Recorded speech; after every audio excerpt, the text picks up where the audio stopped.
And now to a world where car brakes can be controlled from outside the vehicle.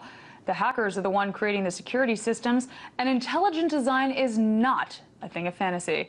Am I talking about a parallel universe? Nope, I'm talking about Las Vegas, where the 21st annual DefCon convention kicked off Thursday at the Rio Hotel and Casino in Sin City. Now, DefCon is one of the world's largest annual hacker conventions. On the docket this year, hacking into a car's computer to control the vehicle from afar. That includes connecting to critical car functionality like steering and even braking. RT's intrepid Andrew Blake is there covering the event, and I spoke with him earlier and asked him what DefCon event stood out as the best.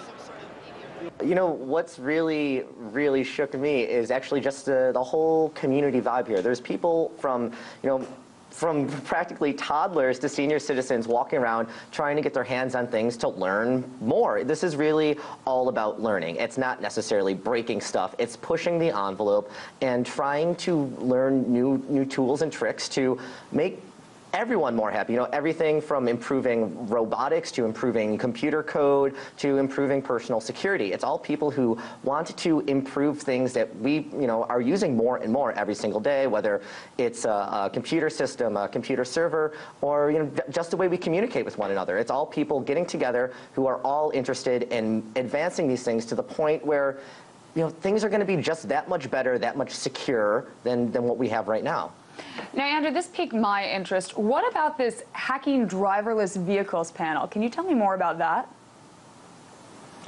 Yeah, I actually just got out of that around an hour ago. It was with a fellow named Zaz, who's like a pretty well-known hacker. And he spent around an hour giving a packed room this demonstration about how any sort of self-moving vehicle can easily be compromised. Or easy is kind of like a relative term, but think of it this way. Like, we have those Google cars, the autonomous moving vehicles. There's also UAVs, drones that's used by the Air Force and the Navy. And civilian drones are going to be here this summer, actually. I think by August we're going to see our first 2 licensed civilian drones. So what Zaz was talking about was if you can override the technologies that these devices use.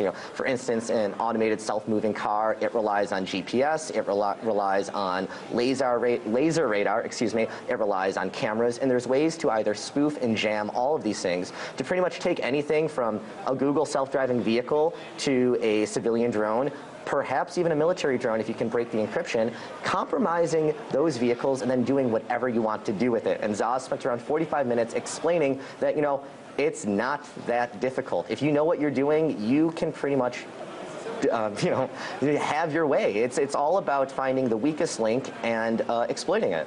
Wow, that's concerning. Now, DefCon is filled with people, they define themselves as hackers, but are they a cohesive group? Is there a sort of hacker culture that you see evident there? No. I mean, there's been such a demonizing of the word hacker in recent years. I mean, the other day, last week, the prosecution in the case of Bradley Manning used the word hacker to demonize him, to try to say, hey, judge, put this guy away for life. He's nothing but an evil hacker.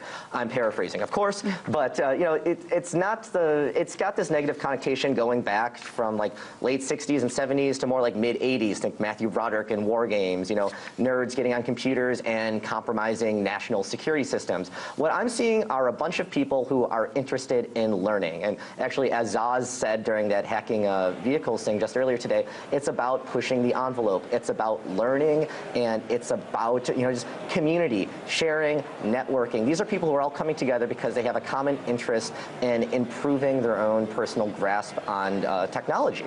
So sure, you get some of the stereotypical long-bearded, top hat wearing introverted hacker sorts that you see portrayed in the media, but no, you also get just regular people, just normal guys and girls walking around trying to learn something. It's very interesting community. That was RT web producer Andrew Blake in Las Vegas.